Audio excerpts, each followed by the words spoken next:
السلام عليكم ورحمة الله تعالى وبركاته. إخواني الكرام، رجعنا لكم فيديو جديد.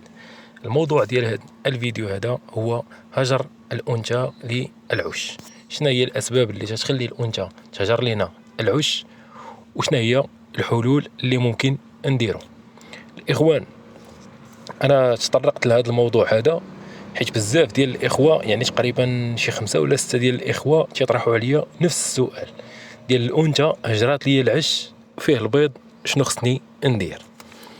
بالنسبة للإخوة اللي قدام معنا في القناة فهما غيكونوا عارفين، يعني الأغلبية ديال الأسباب ديال الهجران ديال الأنثى تتكون بالسبب ديال المربي، قليل فين تيكون شي سبب ولا شي مشكل من الأنثى. إذن الإخوان، بالنسبة للأسباب اللي ممكن الأنثى تخلي لنا العش ولا تهجر لنا داك البيض، السبب الأول هو الفاش اللي ديجا هضرت عليه ودرت عليه فيديو. ما عقلتش الفيديو واش حطيته هنا في القناة ولا في الصفحة ديال الفيسبوك. هضرت فيه على واحد المنتوج اللي أنا استعملته شخصيا ورخيص، ها الصورة ديالو الفوق، وكيهنيك من الفاش على طول العام. رخيص الثمن ديالو، كيتخلط في 20 يطرو، يعني الثمن ديالو واقيلا غير شي 20 درهم ولا 30 درهم، وكيتخلط في 20 يطرو. يعني دير انت غير واحد الكميه قليله في يطرو ديال الماء، اطرش بها الاقفاص، تخليهم ينشفوا مزيان، ترجعهم للدار، اطلق فيهم الحساسين ديالك ولا الكناري ولا اي طيور عندك، غادي تهنى من الفاش. هذا هو السبب الاول الاخوان، هو الفاش. الا كان الفاش كثير في العش فهنا الانثى غادي تهجر لنا العش. السبب الثاني الاخوان، واللي هو اللي تطرح عليا بزاف، هو كاينين بعض الاخوه ان فوا الانثى ديال الحسون كتوضع البيض وكتسالي، كيقول نستغل داك الذكر ما حدو باقي جاهز ونهزو ونديرو مع انثى اخرى. هذا السبب الاخوان، كاينين بعض الاناث الا ما شافتش الذكر ديالها حداها غادي تهجر العش، ولو يكون تيتشاجر معاها، ولو يكون ما عرف اش كيدير معاها. المهم الانثى خصها تشوف الذكر ديالها اللي تزوجت معاه حداها.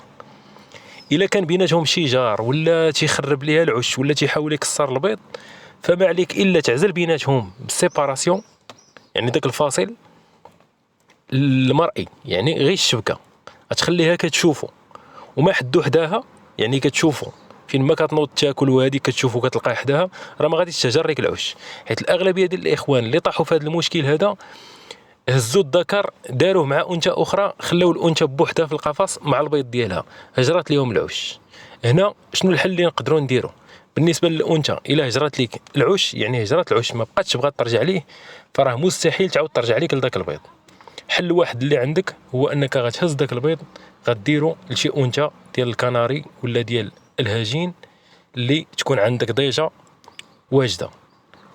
حيت نصحت الاخوه، سيرتو الاخوه المبتدئين، الا بغيتي تبدا في الانتاج ديال الحسون، ان فوا تبدا تجمع لك الانثى ديال الحسون العش، خاص تكون عندك انثى ديال الكناري جاهزه ولا انثى ديال الهجين جاهزه، وتحط ليها مواد التعشيش، تجمع العش تقريبا هي وانثى الحسون في نفس المده، باش ان فوا تسالي لك الانثى ديال الحسون الوضع ديال البيض، تتكون حتى الانثى ديال الكناري وضعت البيض ديالها وبدات الحضن. هنا الا وقع لك هذا المشكل هذا، ما عليك الا غتهز البيض الانثى ديال الحسون غتحطو للانثى ديال الكناري.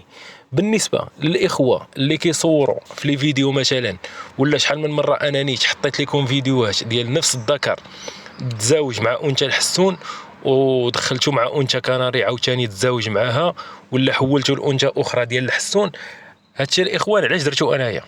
حيت عارف الانثى اللي عندي تقدر تبقى بلا ذكر، يعني انا ديك الانثى مجربها. انت اول مره غتجرب الحسون في الانتاج، من الاحسن باش تفادى هاد المشاكل هادو خليها مع الذكر ديالها. الا بان لك كيبرزطها عزل بيناتهم، خليها كتشوفوا ويشوفها، يعني ما تبعدوش عليها. انا الا درت هاد القضيه هادي حيت عارف داك الذكر عندي يقدر يتزوج ليا مع شحال من انثى، وعارف ديك الانثى ديالو تقدر تحضن هي على البيض وتخرج الفريخات وتوكلهم بوحدها.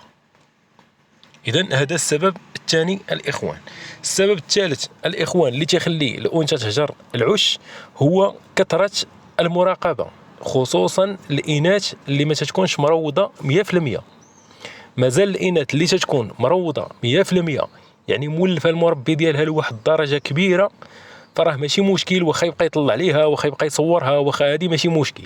مثلا هاد الانثى هذه اللي عندي انا اللي شفتوها، هذه ديال الفيديو ديال الاسبوع ديال العام اللي فات، حيت هاد العام هذا المهم حاليا انا ما صورتش فيديو في الطيور ديالي حيت ما كاينش، بعيد عليهم واحد شويه. هادشي علاش ملي نرجع ان شاء الله راه غادي نبدا نصور الطيور ديالي وغنبدا نحط لكم فيديو ان شاء الله كل سيمانه. دابا عندي شي خدمه هي اللي مخلياني غابر شي شويه.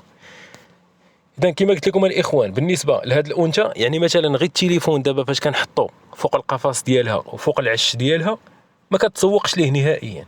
كاينين بعض الاناث نحط لها التليفون فوق العش ديالها والله لا رجعت للعش. علاش؟ تكون باقا تتخاف واحد شويه. بالنسبه لهاد الانثى هذه كانت مروضه، يعني ماشي 100% ولكن مروضه، يعني ما تتخافش مني نهائيا. واخا نحط لها اي حاجه فوق القفص ديالها ولا ندوز من حدا القفص ديالها مثلا ونرجع، ما كتنوضش من العش ديالها نهائيا. فهنا الاخوان اللي عنده الانثى غير مروضه 100%، فمن الاحسن يعزلها في شي بلاصه اللي كالم ما كيدوش منها بنادم بزاف، والماكله يبقى يعطيها ليها مثلا يدخل عندها في الوقيته اللي غيبدل ليها الماء ولا غيعطيها الماكله فقط. وللاحتياط انا الذي اللي غنصح بها اي مربي مبتدئ في التربيه ديال الحسون، ضروري تكون عندك انثى ديال الكناري اللي جاهزه، هذه تتخليها ديما احتياط. انا لحد الان وباقي خدام بانثى كناري وانثى ديال الهجين، حطهم على جهه واجدين بجوج. ان فوا كيبدا الانتاج ديال الحسون كتبدا شي انثى كتجمع في العش، كنعطيها مواد التعشيش الانثى ديال الكناري ولا ديال الهجين باش تجمع حتى هي العش في نفس الوقت.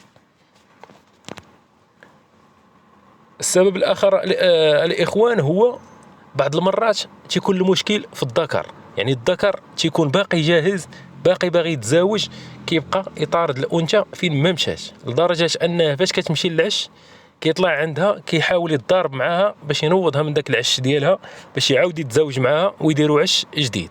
هنا في هذه الحاله هذه ما عليك الا تعزل بيناتهم، خليه هو في جهه وهي في جهه، يبقاو يشوفوا بعضياتهم وهكا غتكمل موسم الانتاج. بالنسبه للاخوه اللي كيسولوني وكيقولوا لي راه كاين واحد السيد كيهضر عليك ولا هذه ولا هذه ولا هذه ولا هذه ولا هذه، المهم انا داك السيد ما غنجاوبو ما حتى شي حاجه. علاش؟ حيت ما يمكن لياش نجاوب انا واحد باقي الطفره ديال الحسون تيقول لها الضفره، وباقي تيشد ريشه في يدو تيقول لهم هذه الريشه هذه راه هي ديال التغريد، الا طاحت للذكر ما غيبقاش يغرد. فلهذا خليته انا ترونكيل ما غنهضر عليه ما حتى شي حاجه. هو اصلا باغي يطلع لاشين ديالو شي شويه، قلت ليه خويا الا كنتي ديك لاشين تترزق منها الله نعاونك نبارطاجي عندي لاشين ديالك، يدخلوا عندك لي زابوني وسير الله ييسر لك، ما تعطيني ما نعطيك، نبارطاجي لك ندير لك اشهار فابور. المهم هذا موضوع خارج على الموضوع ديالنا، وهنا سديتو ما غنعاودش نهضر فيه مره اخرى حيت السيد مسكين باقي ما عارفش، يعني حتى هضرتو وباقي شويه ما كيوجدش مواضيع باش يهضر فيها، غير تيشعل الكاميرا ديال التليفون وتيبدا يهضر. المهم غير سامع وصافي. المهم بهذا غنكون وصلنا للنهايه ديال الفيديو ديالنا، نتمنى تكونوا استفدتوا معنا في هذا الفيديو هذا. ما بقى لي غير نقول لكم السلام عليكم ورحمه الله تعالى وبركاته.